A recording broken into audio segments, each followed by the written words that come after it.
106 is a really special episode for us because it's one that we told entirely from Moiraine's point of view. We really wanted at this point in the season to pull back the curtain a little bit and see more of who she really is and why she's doing the things she's doing, which I think the audience is so hungry for.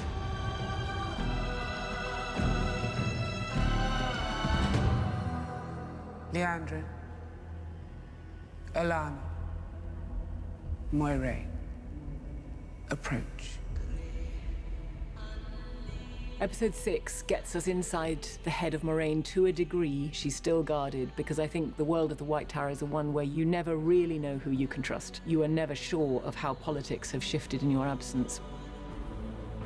Well, let me tell you something about this room with all the amazing actresses that we have. It's supposed to be a room of this great power with all these different women with their own agendas and ideas and secrets. And I think that might be true for real. We have a lot of powerful women, and the energy in there and the acting that's going on in that room is pretty much beyond compare. The Hall of the Tower and the White Tower itself, it really felt like walking into a palace from a very long time ago. One of the challenges of creating a fantasy world is to not seem derivative, but still take pieces from our culture and the cultures we understand to give people kind of a touchstone. If it feels so different, then it can feel kind of sci-fi or alien.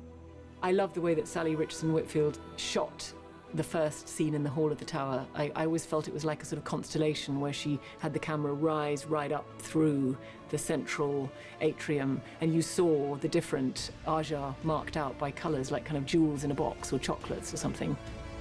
Within each of those ajas, they come from all the different cultures. We created designs for each culture, then we shifted into color, and then we shifted for variety into each of the actors. I think we did like 28, 3 of each house, plus Moiraine, plus Leandrin, plus the fabulous Sophie as the Amyrlin seat. And it was spectacular. It was like such a culmination. I mean, I just couldn't even believe we got there.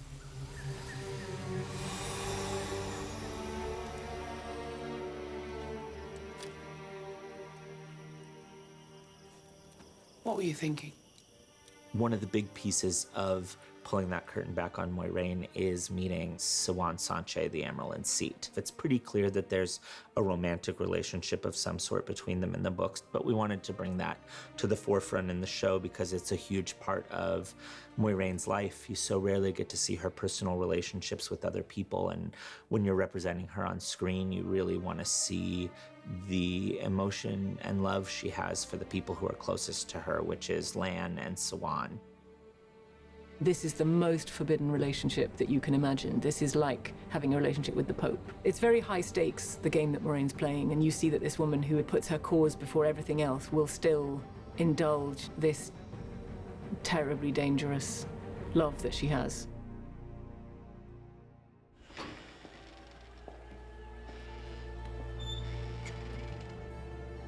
Come.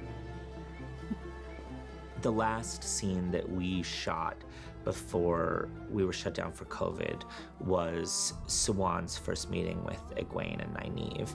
And it was really emotional for all of us. It's a scene about what is happening in the world and that the world is changing and the world is turning and that they're gonna have to step up and be ready to face that. And it is just so emotional how it came through from those actors on that day because the world was kind of falling apart. Maddie and Zoe delivered incredible performances in one of their most important scenes of the season under these horrific circumstances.